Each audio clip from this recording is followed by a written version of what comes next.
Hey everybody, welcome back to my channel. I know it's been a few days since I've uploaded. This video I'm going to kind of concentrate on a couple of questions I've seen on Facebook and things like that. I own a really small screen printing shop called Helio Creative Design. And I have a printer that I bought off of Amazon. I think it's called like the Vivon or something like that. You can get it for, you know, decently cheap. I think I paid like $200 and something for the screen printer and the flash dryer. A lot of people have been asking if it's a good screen printer, if you can screen print with it. So I've decided, since I literally own one and I've used it since, you know, I bought it, I believe in the last part of March, beginning part of April. And I've used it ever since. I'm soon to be upgrading to a Ryonet tabletop press. This press is also a tabletop press. Kind of give the pros and cons with it, and some of the issues, or a lot of the issues that come with this press. So let me flip my camera around and let's kind of get into this. Still not fluent with turning the camera around without loud pops and bangs and things like that. But let me kind of show you this printer and kind of show you some of the flaws with it. So, you know, hopefully I can answer a bunch of questions for people that are looking into getting, you know, kind of into screen printing, and they want to get a really cheap printer, and kind of is it worth it? So let me flip this camera around and show you guys what we have. All right, so this right here, I'm trying to get a good shot of it. This right here is the press. You can kind of see the flash dryer right there. The flash dryer does work. It is a decent flash dryer for the money. I make sure that I unplug it. You know, if I'm not using it, it does give a warning not to use it longer than 4 hours. But I'll kind of get more into that because I did buy this as a package deal. I know the press is kind of messy. I don't really clean it all that much. But this is the press. It is a 4-color, 1-station. If you're gonna screen print, and because I use my flash dryer to cure my shirts. Hoping soon to get a conveyor dryer. But if you're gonna do this, or you know, anything to do with screen printing, you need a thermal temperature gun. I did get this from screenprinting.com, also known as Ryonet. Love this thing. It is like $50-something. By no means are they sponsoring this or anything, but so far, you know, love this little thing. You can probably get them cheaper from most other places. One of the things that I do want to mention with this screen printer, it can be a pain in the butt to use. I know it will hold 4 screens, you know, she'll hold 4. The top does rotate. The plenum does not rotate in any way, shape, or form. It's pretty much stationary. Technically, it is a 4-color, 2-station printer. Let me flip this back around here. Technically, it is a 4-color, 1-station printer. But technically, production-wise, I can only use, I can do 2 colors. And I'll kind of get into why here in a minute. If you're gonna buy this printer, make it a last resort. It's really, really hard to use. To keep the plenum level is a humongous pain in the butt. I had to go to Lowe's and get I guess you'd call them wedges. They're little black, they're probably 5-6 inches long. One end is thicker on one end, and then it kind of tapers down. I've got 2 or 3 in there. It's never level. I cannot get it to level out. You know, like I said before, I know it's a four color station, but I'll show you why here in a second, why I've only been able to use two colors. I've tried three colors and it is nearly impossible to register anything. It doesn't have any kind of registration, so it does not have micro registration at all, which I do not recommend anyone that is getting into screen printing to use this press. You can get a press from screenprinting.com. It's a couple $100 printer, stupid gnat. You know, it's $300-400. If you're gonna get a printer and you really want to learn how to screen print, or you know how to screen print, you work for somebody else, and now you're like, I can do this myself, don't get the Amazon printer. But if you are, you know, if you're stuck on a budget, I was stuck on a couple, you know, I was stuck $500, $600, $700, $800 budget. I got the screen printer and the flash dryer from Amazon, like $240, $250 plus shipping.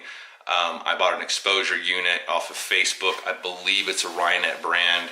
And then here where I am in the Oklahoma City area, there's a company called GSG, and they provide everything for screen printing. So I bought screens and inks and squeegees and chemicals and stuff like that. The printer has paid for itself 100 times over. So it's, my opinion, it's not worth it. It's not something that I would use, and I will show you why right now. So if you will look, and I'm going to see the best way to get into this right here. So each head has these things right here. And when you lay this down, it should stay down by itself. This is going to be a little difficult. It won't stay down by itself. And it's mainly because the spring can't lay down. This one should. See, this one stays down by itself. And that is because if you look, I've got to kind of keep my hand on it so it doesn't pop back up. So this screen lays at the bottom of this hook, and then this spring lays at the bottom of this loop. And two springs share the same loop. So this spring will literally lay on top of this spring, not allowing the screen, or not allowing the arm to lay completely flat and completely level. I've spent hours and hours and hours trying to adjust to get this to work. These do, I don't know what these things are called, but if you turn them, it'll either tighten it or loosen it. It's taken me a very long time to get these right. The screens won't lay flat on two of the other ones. They won't lay flat. You can't keep it level. The plenum, I've never been able to get level. The bracket that holds to, I got ink on my finger, the bracket that is around the arm is too big. And I don't have the know-how how to make one to make it work. But the printer will work. Some people may have figured out how to get this thing to work right and to get it to level out, I guess. I have yet to figure it out. I can print one color amazingly. It does a good job. Basically, all it does is it just holds the screen. Two colors, I've done flawlessly on it. Like I said, I've tried one 3-color design and I couldn't do anything. I couldn't get the line up. I've done, you know, everything I could. It was off just a little, so I had to go back and reprint. I had to reprint a film positive to make it a little bigger to fill in the gaps, and it still didn't turn out right, and I just ended up refunding the customer back their money, and I sent back the shirts and everything like that. So that is my take on this printer. Other people may have had great success with it, but I'm pretty mechanically inclined. You know, like I said, 1-2 colors, awesome. You know, I would recommend it if you're going to do 1 to 2 colors. But if you're trying to grow your business, do multiple colors, up to 4 colors. I don't think it's worth it, to be honest. And I'm an extremely positive person. I am trying to find a fix. I'm gonna have to either make my own little curve brackets to hold the 2 springs, or I'm gonna end up drilling holes in the base and just threading them through that way. I don't know how good that's gonna work. I don't wanna tinker with it too much because this is the only printer that I have. I am looking at getting a Ryonet 6 color 2-station printer. If not, I'll get a 4 color 2-station printer. They're gonna be tabletops until I can grow my business enough and get a like a package from screenprinting.com. They're the only ones that I've seen that actually sell packages at a really, really good price. Once again, screenprinting.com is not sponsoring me in any way, shape, or form. I just have a lot of respect for them.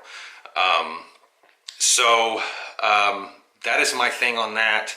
Let me get to the flash dryer and kind of tell you about the flash dryer. So the flash dryer, it's okay. It does roll.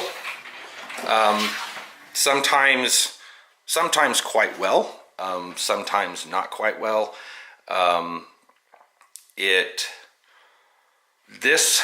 This handle, you can move it like this, so I move it, on and off the plenum to dry my shirts. But from the legs go up, and then another pole bolts into the flash dryer, and then those 2 poles, and then it's got knobs.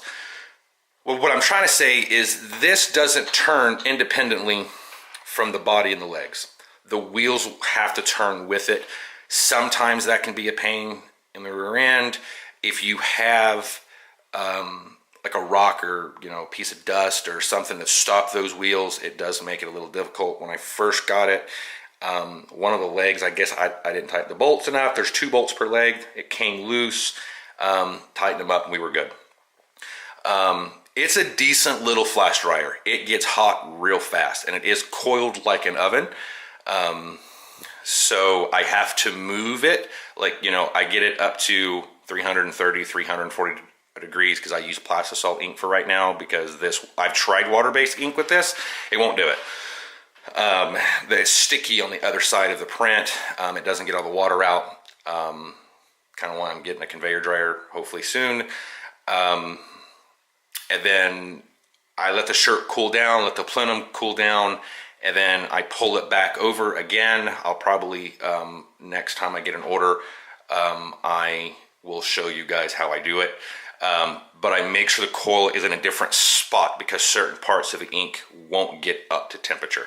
And with Plastisol ink, if you don't get it to at least 330, 340 degrees, the ink won't cure, and if they go to wash it, it'll wash out and it can stain your clothes. It's happened to me, so now I usually double flash, or sometimes I'll finish the entire order, and then I'll just lay the entire shirt on the plenum without being anything underneath, so it kind of gives gap for air to get caught in between there. And sometimes I'll triple cure it. Like I said, I started my screen printing shop with almost no money, and I'm actually doing decent except for this winter. Done horrible. I'm waiting on 2 other clients to get their designs ready. They want to do their own designs. I can do designs. I will do designs, but they want to do their own thing. So that's pretty much it for this video. Just kind of giving my 2 cents. I am going to post this on where I've seen the questions on Facebook. You can see this video on YouTube as well. If you liked it, please subscribe. It helps the channel. Like it. If you have any questions or comments or suggestions, please put them down. I do read comments. Like I said, we're just trying to get this channel growing. My next video, I'm just going to try to explain what's going on with my channel. I'm not sticking to a certain niche. I'm just just trying to feel it out. And then from there, once we get comfortable, once we get subscribers, I'll start to divide it and create other channels for different subjects. Like, I know I'm going to do a Star Wars channel. I'm a huge Star Wars fan. I have my own based opinion on it and why it's failing. But anything that you guys want to know, or would like for me to create a YouTube video about, please let me know. All right, guys. So let me hop off here, and I'll see you guys in the next video.